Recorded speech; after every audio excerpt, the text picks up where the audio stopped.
Alhamdulillahirabbil alamin, wassalatu wassalamu ala Rasulillah wa ala alihi wa ashabihi ajma'in. Asyhadu an la ilaha illallah wahdahu la syarika lah wa asyhadu anna Muhammadan abduhu wa rasuluh. Shalawatu rabbi wa salamuhu alaihi wa ala alihi wa ashabihi ajma'in. Amma ba'du. Alhamdulillah, Bapak Ibu jamaah sekalian yang dirahmati oleh Allah Subhanahu wa taala. Di kesempatan malam hari yang berbahagia ini kita dipertemukan oleh Allah dalam rangka melanjutkan membaca tentang biografi Nabi yang sangat kita cintai, yaitu Nabi kita Muhammad sallallahu alaihi wasallam. Dan kita kemarin sudah memasuki beberapa pembahasan terkait tentang perang Badar. Ya, sampai Nabi SAW mulai bergerak pasukan beliau dari kota Madinah menuju Badar, dan Nabi SAW sudah menyeleksi sebagian pasukan yang diperbolehkan oleh beliau untuk berangkat, dan sebagian yang lain dilarang oleh beliau karena masih anak-anak. Di antara ada anak-anak yang ikut, yaitu Umair bin Abi Waqqas, saudaranya Sa'ad bin Abi Waqqas. Dia berusia 16 tahun. Kalau di kita ya sekitar kelas 2 atau kelas 3 SMP. Ya. Lalu ada mungkin kalau cepat kelas 1 SMA. Dan dia sudah gugur di perang Badar. Ini menunjukkan tentang keimanan yang mendalam di kalangan para sahabat dan proses pendewasaan yang tepat. Sebagaimana sudah kita bahas kemarin, ada jenjang-jenjang usia yang diisyaratkan oleh syariat kita. Karena di usia 7 tahun dalam syariat kita, anak-anak itu sudah dianggap mumayyiz. Mumayyiz itu bisa membedakan baik dan buruk, salah dan benar, sopan atau tidak, mumayyiz.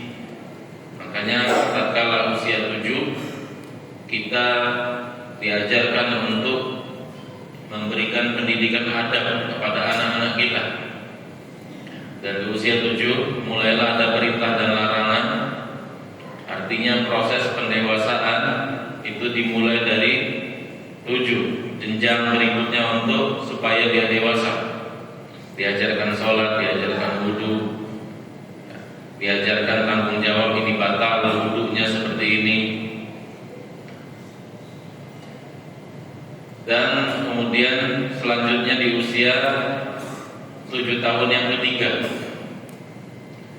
baru dia nanti di umur 14, itu dalam ilmu fikih atau dalam istilah para ulama disebut umur murahik. Umur seorang anak itu remaja ya, di 7 tahun yang ketiga.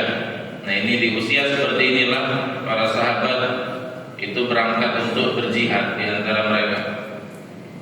Nah, seperti saya sampaikan kemarin, ironisnya anak-anak kita zaman sekarang di usia murahik ini, di usia SMP tadi, itu sholat pun kadang masih main.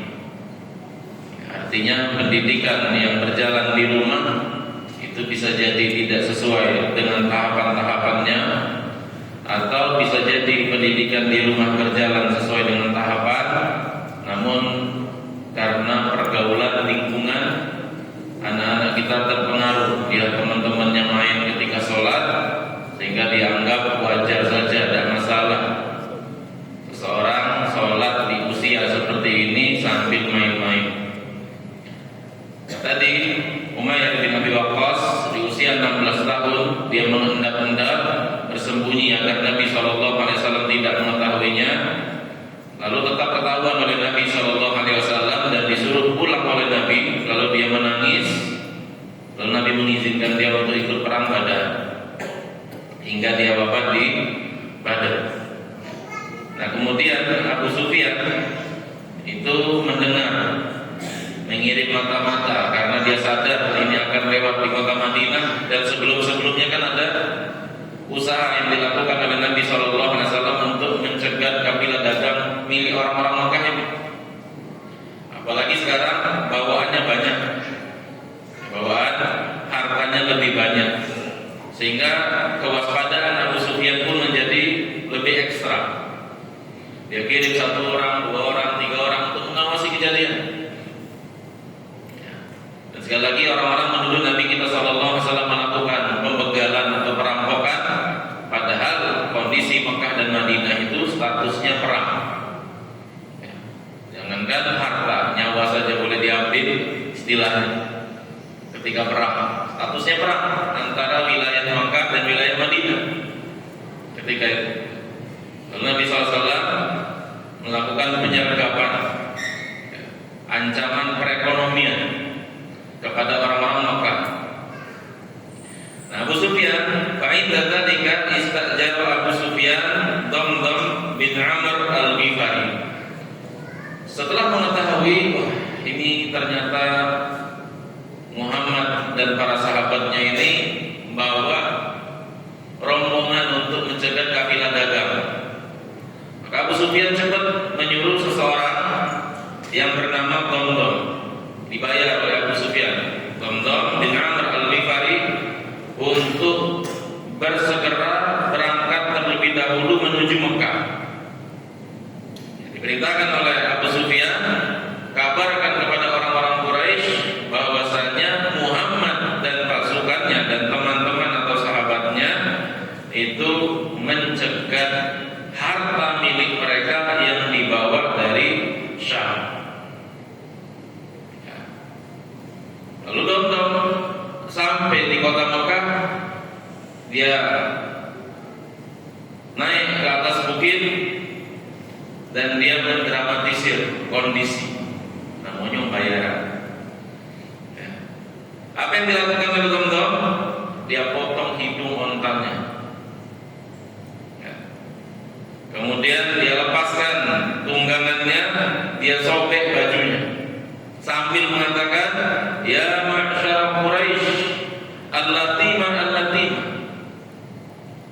hai orang-orang Quraisy, harta dagang kalian yang dibawa oleh onta-onta kalian ma'a Abi Sufyan qad arada laha Muhammadun fi ashabihi. Harta kalian itu dicegat oleh Muhammad dan sahabat-sahabatnya. La antudribuha al-ghawfa al-ghawfa. Menurutku, kalau kalian tidak cepat, kalian bisa tidak sempat lagi menyelamatkan harta kalian. Tolong. Ya, didramatisir oleh Damdam. Nah, 3 hari sebelum kedatangan Damdam bin Amr tadi, bibi Nabi SAW, Atikah binti Abdul Muthalib itu mimpi. Ya, 3 hari sebelum kedatangan Damdam tadi. Lalu mimpinya dia ceritakan kepada saudaranya, yaitu Abbas bin Abdul Muthalib. Dia mengatakan, ya akhi, wallahi laqad ra'aitu lailata ru'ya aqwa'atni. Wahai saudaraku, demi Allah, semalam aku mimpi. Yang dalam mimpiku itu membuatku takut. Wa takhawwaftu ayyadkhula 'ala qaumika minha syarrun wa musibah. Aku khawatir akan menimpa kaum kita keburukan dan musibah. Faktum anni ma uhadditsuka bihi. Kata bibi Nabi ini Atikah, rahasiakan apa yang akan aku ceritakan kepadamu. Nah, ini rahasia. Jadi mau disampaikan, tapi jangan cerita kemana-mana. Faqala laha ma ra'aiti, apa yang kau lihat dalam mimpimu? Qalat ra'aitu raqiban aqbala ala ba'irin lah. Aku melihat seorang penunggang kuda, penunggang onta, yang dia mengarahkan tunggangannya tersebut hatta waqafa bil aqfah, sampai dia berada di tanah yang lapang. Thumma sarafa bi'a'la sawtihi. Kemudian dia berteriak sekencang-kencangnya, semaksimal kekuatan suaranya. Orang tersebut mengatakan, alam firu ya ala budrin lima sorinikum fi talatin. Dia mengatakan, wahai orang-orang pengkhianat, berangkatlah kalian menuju tempat-tempat kematian kalian, tempat perang kalian dalam waktu 3 hari. Fa'arna sa'ijtama'u ilaih. Kemudian kata Atikah, karena dia teriak mengumumkan demikian, aku lihat orang-orang pun mengurumuninya. Tsumma dakhala al-masjid wan nasu yatba'una. Lalu dia dari tanah lapang tadi masuk ke area Masjidil Haram, orang-orang pun mengikuti dia. Fa bainama hum haulahu mathala bihi ba'iruhu ala dhahril Ka'bah.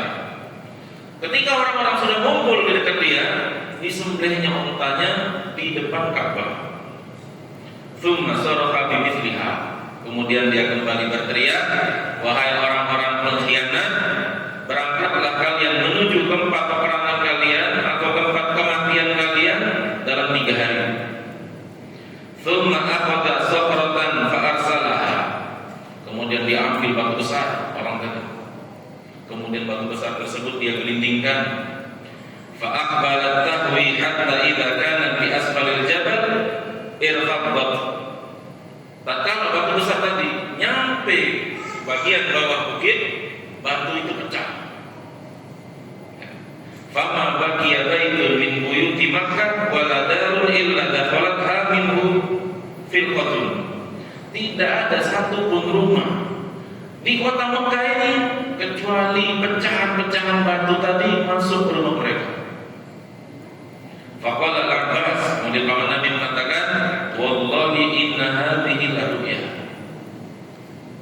Ini mimpi, bukan sembarang mimpi. Kata Abbas bin Abdul Muthalib, wa anti faktumiha, engkau juga jangan ceritakan mimpimu ini kepada siapapun. Wa la tadhkuriha li ahadin, jangan kau ceritakan mimpimu ini kepada seorang pun. Lalu Abbas keluar menemui temannya Al-Walid bin Utbah bin Rabi'ah. Jadi paman Nabi Abbas ini, teman-temannya ini adalah tokoh-tokoh Mekah semua. Al-Walid bin Utbah ini tokoh Mekah, bapaknya lebih tokoh lagi, Utbah bin Rabi'ah. Lalu Abbas cerita ke Al-Walid. Apa pesan Abbas setelah dia cerita? Rahasia, jangan ceritakan siapa-siapa. Nah, Al-Walid ini cerita dengan bapaknya Utbah bin Rabi'ah. Lalu bapaknya cerita ke orang-orang yang lain sampai mimpi tersebar di kota Mekah. Inilah kalau kita rahasia, kita kalau ngomong jangan cerita-cerita, kita berdua nyebar. Mulai dari Abbas nih. Jangan cerita. Kalau kita punya rahasia, tidak pengen cerita, sudah cukup di kita ini. Kalau kita ngomong ke si kaum, prinsipnya sama. Yang ini jangan cerita, ya. Dia cerita lagi dong, si kaum juga lagi. Jangan cerita doang juga. Jangan dia ngomong, jangan cerita. Nyebar kalian ke kota Mekah. Kata Abbas bin Abdul Muthalib, saat pagi hari aku tawaf keliling Ka'bah. Jadi di antara ibadah mereka masih tawaf. Ya, syariat yang masih ada di zaman itu tawaf sunnah, masjid tawaf. Wa Abu Jahl bin Hisham fi rahtin. Abu Jahal bersama sekelompok tokoh-tokoh Quraisy yang lain. Urudun yatahaddatsuna bi ru'ya Atikah. Mereka ngobrol membahas tentang mimpinya Atikah. Tatkala Abu Jahal melihat, Abu Jahal mengatakan, ya Abul Fadl. Ya, karena kakaknya Abdullah bin Abbas itu Fadl bin Abbas. Fadl bin Abbas itu yang saat dia haji. Saat dia haji melihat seorang perempuan. Ini oleh Fadl. Sampai Rasulullah maling ke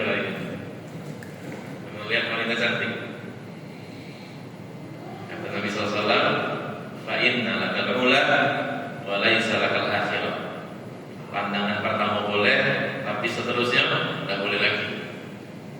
Pandang pertama terjengok, kemudian palingkan atau menunduk. Pandang pertama terus lagi. Masih dipalingkan oleh Rasulullah SAW. Itu kapan? Musim haji. Ya, demikian memang kondisi Mekah Madinah sejak dulu. Umroh haji di Mekah itu banyak wanita-wanita cantik. Di antara godaan yang berat saat di kota Mekah itu nunduk ke pandangan, karena banyak kejinguan sejak zaman. Dan Abu Jahal ya Abul Fadl, "Idza faragta min tawafika fa'aqbil ilaina." Wahai Abul Fadl, kalau sudah tawaf, mampir dulu, ngobrol-ngobrol sama kita. Setelah aku selesai tawaf, aku pun duduk bersama mereka. Lalu Abu Jahal mengatakan, "Ya Bani Abdul Muttalib, ya Bani Abdul Muttalib, ya Bani Abdul Muttalib, mata hadathat fikum hadhihi nabiyyah." Kapan pula terjadi di tengah kalian ini diutusnya seorang nabi wanita? Kata Abu Jahal. Faqultu wa madza? Apa memangnya? Qala tilka ru'ya allati ra'at Atika. Itu mimpi yang diceritakan oleh Atika. Mimpi apa? Atau apa saja tahu? Padahal tersebar di mana-mana.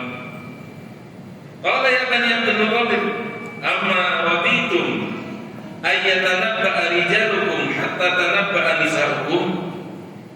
Wahai Bani Abdul Muttalib, kalian belum puas. Di tengah kalian ada laki-laki yang mengaku nabi. Belum puas kalian sampai kalian menjadikan seorang wanita juga mengaku nabi. Qad za'amat Atika fi ru'yaha annahu. Ya, maksudnya dia mimpinya Atika. Ini laki-laki di tengah kalian dapat wahyu lewat mimpi. Kalian tidak merasa cukup, itu sehingga ada juga di tengah kalian wanita yang dapat wahyu juga lewat mimpi. Kata Abu Jahal, "Infiru fi thalathin." Kita tunggu 3 hari saja. Fasanatawabbasu bikum hadhihi thalath. Kita tunggu 3 hari. Fa iyyaku haqqan ma taqulu fasayakunu. Wa in tandi thalathu wa lam yakun min dzalika syai'un. Kalau sudah terjadi 3 hari ternyata ada kabar, sudah. Tapi kalau 3 hari tidak ada kabar apa-apa, kata Abu Jahal, katabna alaikum kitaban annakum aqdabu ahli baitin fil arab. Kami buat stempel di dinding Ka'bah, kami gantung, kalian keluarganya Bani Abdul Muttalib ini orang paling pendusta di Arab. Tinggal ngaji ingol, kalian pendusta. Ya. Qala Abbas, wallahi ma kana minni ilaihi kabir.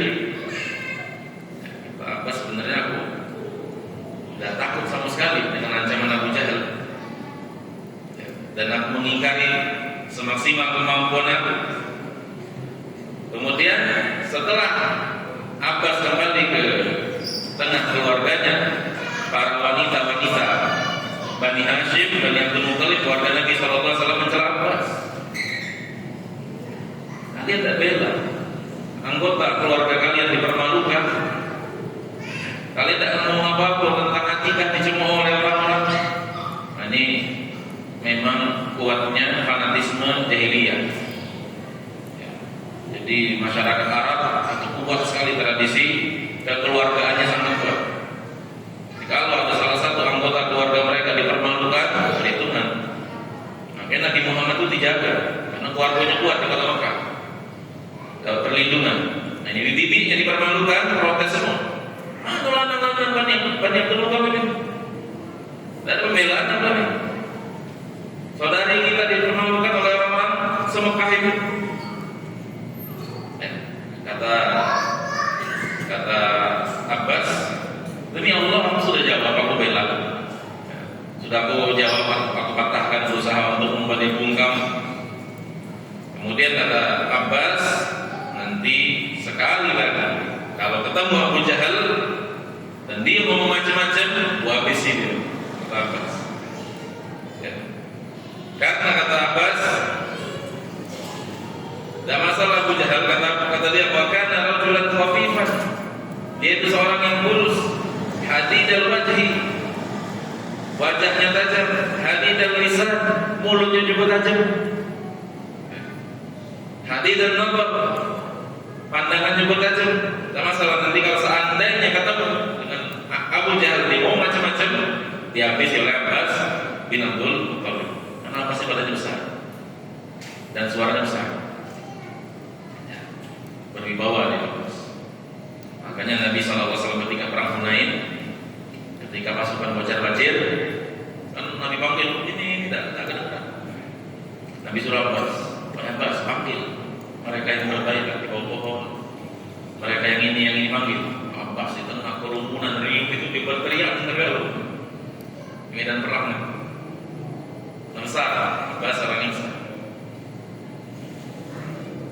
Nah, ketika sudah ngobrol dengan Abu Jahal dan Abbas siap mempunyai Abu Jahal kalau dia ngomong masing-masing lagi, fa'idha huwa qad sami'a ma lam asma' sautu Damdam bin Amr al-Ghifari. Pas di hari yang ketiga setelah mimpi saudari Atika, aku mendengar suara yang belum pernah aku dengar sebelum omongan Damdam tadi. Orang-orang Quraisy, kalian siapkan barang dagangan kalian akan disergap oleh Muhammad dan pasukannya. Lalu orang-orang Quraisy pun bersiap. Mereka bersiap untuk berperang menghadapi kaum muslimin. Di antara mereka mengatakan, ayaqulu Muhammadun wa ashabuhu an takuna ka'iri ibnu Hadrami. Mungkin Muhammad akan mengira pasukan atau kafilahnya Abu Sufyan ini akan bernasib sama seperti kafilah dagangnya Ibnu Hadrami di perang yang sebelumnya, yaitu perang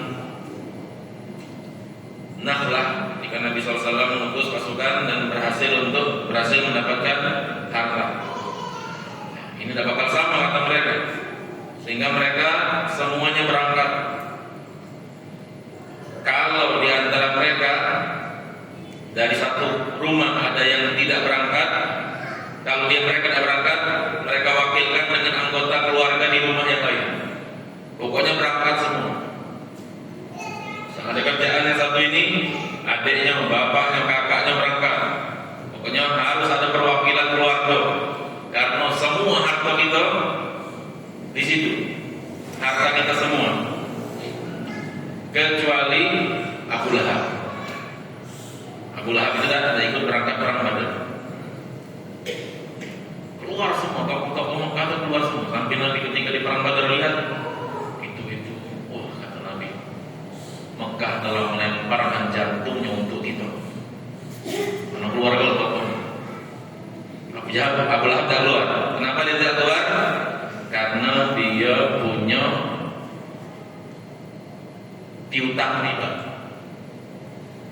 Ya, dia punya piutang riba kepada Al-Asi bin Hisham. Al-Asi bin Hisham ini punya utang riba sama Abu Lahab.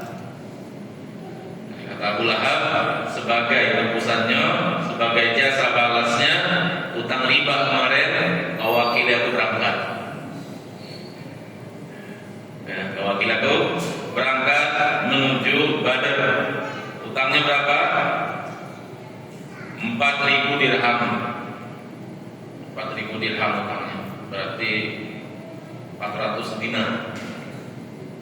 400 dinar. Satu dinar kemarin tersebut itu 4,25 gram emas kali 400.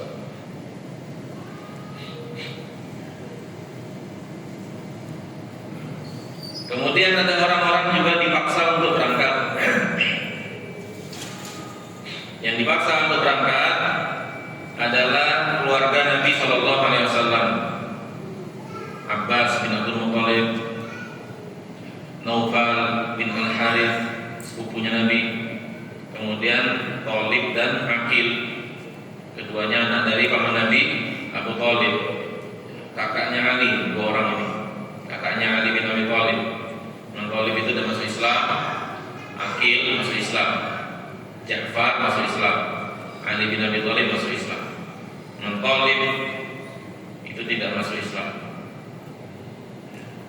Kemudian orang-orang yang menyembunyikan keislaman,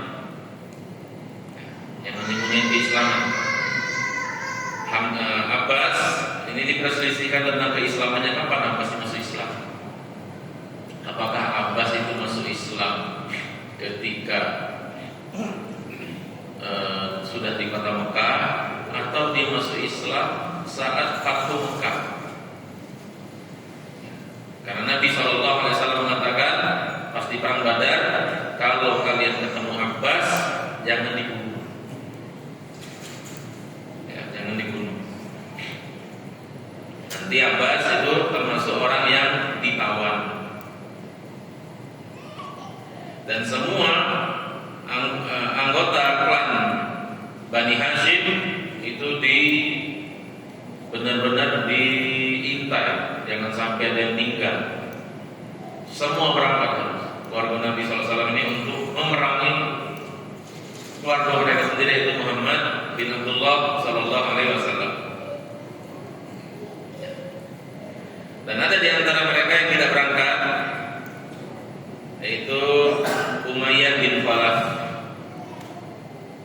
Umayyah bin Khalaf ini satu-satunya orang yang dibunuh oleh Nabi. Satu-satunya orang yang dibunuh oleh Nabi itu Umayyah bin Khalaf. Nabi tidak pernah bunuh orang lain dengan tangan beliau kecuali Umayyah bin Khalaf. Kalau saya perang Badar itu perang Uhud, nanti ada ceritanya. Yang jelas Umayyah itu hanya lecet saja, gores saja dia. Cuman dia ketakutan. Dengan luka gores tadi, dia ketakutan. Kata dia, aku akan mati dengan luka ini. Kenapa? Karena Muhammad pernah mengatakan aku akan membunuh. Dan Muhammad itu tidak pernah bohong kalau bohong. Bohong itu maksudnya tidak sesuai realita. Dan Muhammad kalau ngomong itu pasti sesuai realita. Dia mengatakan akan membunuhku, berarti aku mati. Tidak masalah kata orang luka kecil seperti ini. Kemudian dia sakit gara-gara luka tersebut, kemudian dia mati. Nah, Umayyah bin Khalaf ini dia termasuk tokoh yang terhormat. Dan Umayyah bin Khalaf ini disebut oleh Nabi SAW, siapa yang tidak sholat nanti dikumpulkan bersama Umayyah bin Khalaf.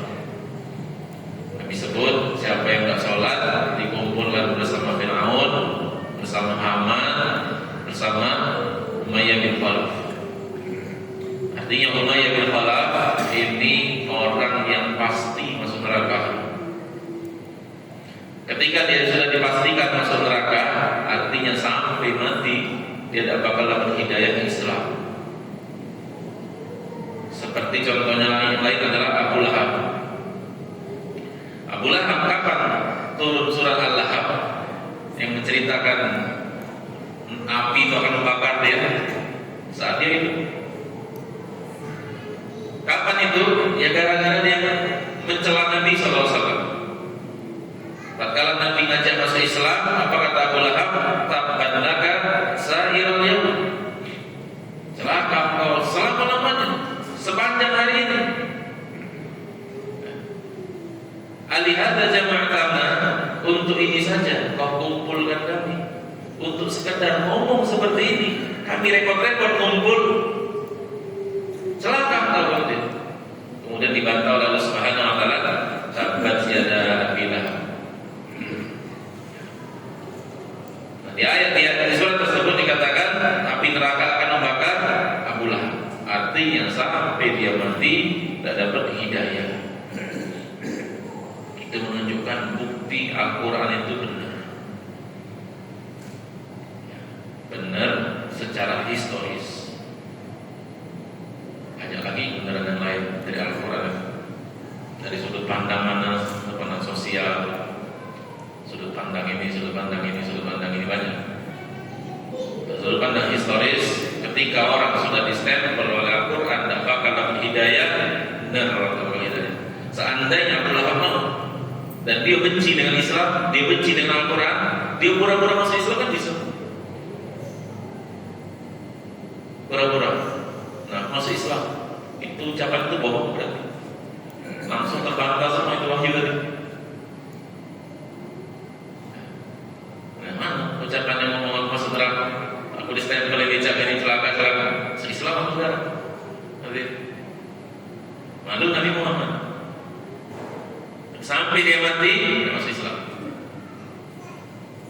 Bahkan malah semakin memusuhi Islam gara-gara turun surat itu. Sampai istrinya juga demikian.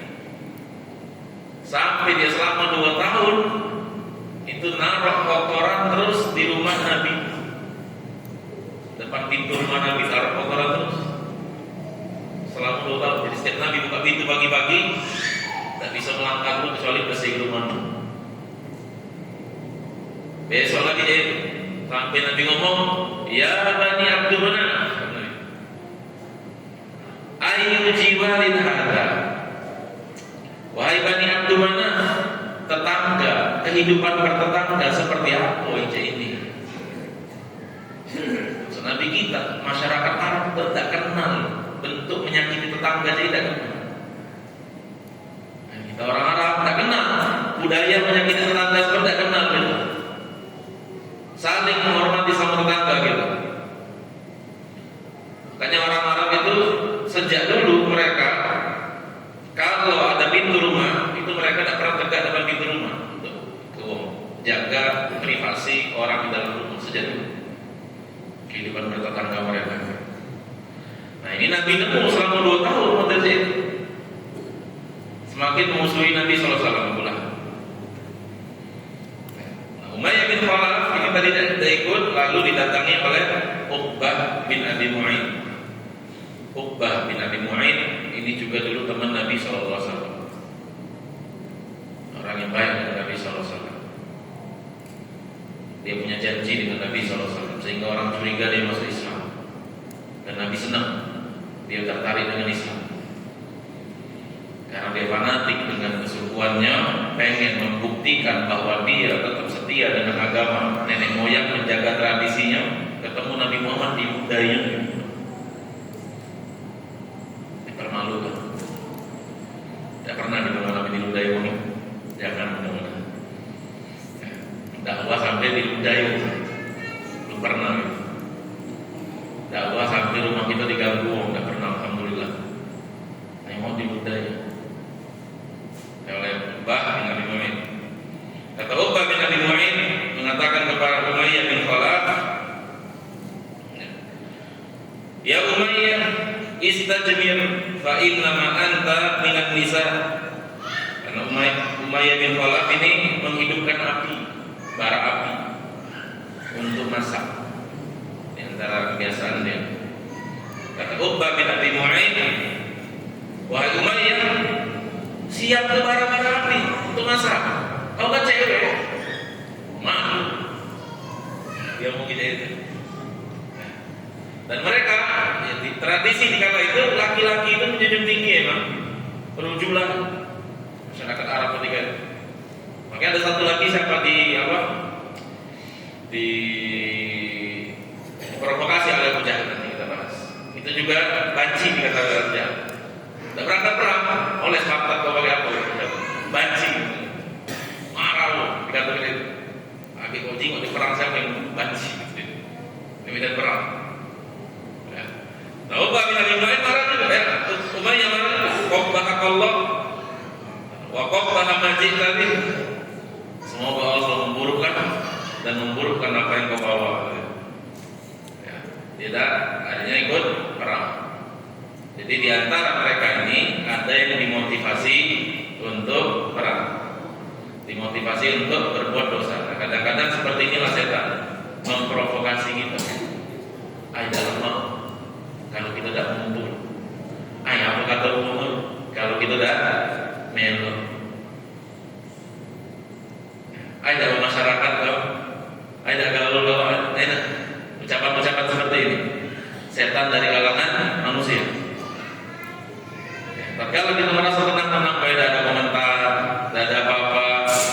ketika di celah seperti ini muncullah kekhawatiran kita, ketakutan, ketidaknyamanan, sehingga kita melakukan apa yang semestinya tidak boleh dilakukan. Nah, ini mungkin cerita tentang perang Badar, persiapan. Selanjutnya nanti insyaallah di pekan depan kita akan lanjut lagi masih bercerita tentang perang Badar. Ya. Sampai di sini mungkin ada yang ingin ditanyakan, silakan.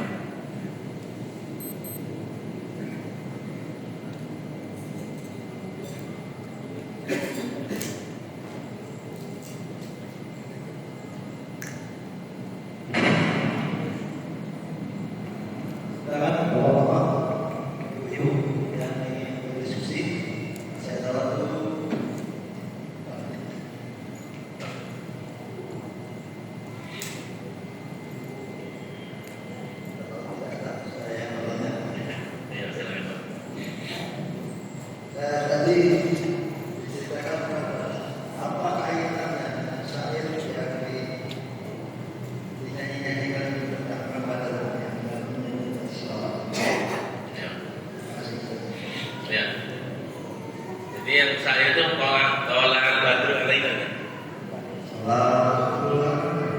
Oh itu ada sholawat Badr kan? Itu tuh ada di lafadznya itu ada cerita tentang tawassul pada Badr. Nah, makanya disebut salatullah ala yasin billah.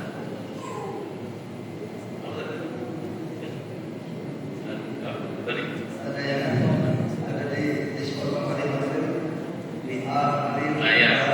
jadi itu disebut salat Badr karena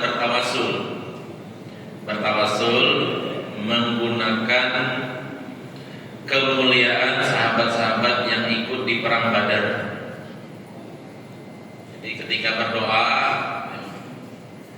bil hadi Rasulillah, dan dia bertawasul juga dengan Rasulullah di salawat tersebut. Demikian juga bertawasul itu berdoa dengan menyebut, kalau yang dibolehkan itu menyebut nama Allah. Ya Allah, dengan namamu ini ya Fattah, wahai yang membuka, bukakanlah masalah-masalah saya. Wahai yang maha pengampun, ampuni aku. Tawasul. Ada lagi tawasul dengan amal soleh. Tawasul amal soleh. Ya Allah, seperti orang yang terjebak dalam goa, 3 orang. Ya Allah, dulu aku pernah berbakti kepada orang tuaku seperti ini, cerita panjang oleh dia. Kalau itu ikhlas karenamu, tolong bukakan batu yang menutup mulut goa ini. 3 orang ada terbuka batu itu. Kemudian banyak, ada 7 lah yang tawasul yang diperbolehkan 7. Tawasul dengan perbuatan Allah dan lain-lain. Nah, di antara tawasul yang terlarang itu adalah tawasul dengan menggunakan kehormatan orang-orang soleh. Ini tidak masuk sampai kesyirikan, tapi masuk dalam kebid'ahan. Seseorang tawasul, ya Allah, dengan kehormatan si fulan, kabulkanlah doa-doa kami. Ya Allah, dengan kedudukan wali fulan di sisimu, tolong wujudkan apa yang kami hajatkan. Nah, termasuk juga salawat Badar itu. Salawat Badar itu diantara isinya karena kemuliaan orang-orang yang ikut di perang Badar, dan para sahabat yang ikut di perang Badar memang utama, seperti kita bahas kemarin ketika Jibril bertanya kepada Nabi SAW, bagaimana menurut kalian orang-orang yang ikut perang Badar ini? Kata Nabi, khairuna, orang terbaik di tengah kami. Kata Jibril, demikian juga malaikat yang ikut perang Badar itu adalah malaikat terbaik di tengah kami. Artinya bukan sembarang. Sampai ada seorang sahabat zahirnya berkhianat, namanya Hatib bin Abi Balta'ah. Kemarin kita juga bahas Hatib bin Abi Balta'ah ini berkhianat zahirnya. Dia membocorkan rahasia Rasulullah, dan hukuman pengkhianat pun mati. Mata-mata pengkhianat, hukuman mati. Sehingga Umar mengatakan, ini munafik. Kok kabar dari Rasulullah dibocorkan? eksekusi dia. Karena itu hukuman untuk pengkhianat. Nabi ngomong, bukankah dia ikut perang Badar? Saking mulianya. Mahal ya Hatib, apa-apaan ini Hatib? Bocorkan rahasia ini.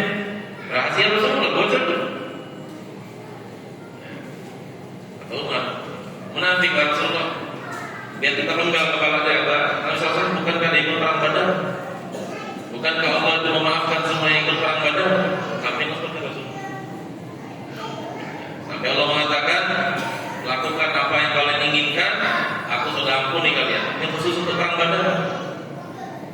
Saking mulianya orang-orang yang ikut perang Badar. Karena kemuliaan inilah digunakan oleh sebagian orang untuk jadi tawassul, dan ini adalah tata cara beribadah yang tidak tepat.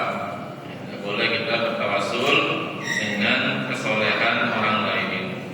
Ya, sebagian ulama mengatakan boleh, tapi insya Allah yang lebih tepat tidak. Terima kasih. Waktu sholat sudah datang. Terima kasih. Ya, demikian kita alhamdulillah sudah kita bahas tadi tentang mimpi Nabi Shallallahu Alaihi Wasallam Atika binti Abdul Muthalib, tentang buruknya kondisi orang-orang Mekah tatkala mereka selesai perang Badar. Mereka hancur, mereka sedih, pokoknya meninggal semua. Tapi Nabi sebut jantung-jantung Mekah itu keluar semua untuk kita. Ya. Dan mudah-mudahan nanti insyaallah kita lanjutkan kembali panjang cerita tentang perang Badar ini, dan banyak sekali faedah yang bisa kita dapatkan dari mempelajari sirah Nabi Sallallahu Alaihi Wasallam berkaitan dengan perang Badar. Kita tutup sampai di sini dengan doa kafaratul majelis. Subhanallah wa bihamdika asyhadu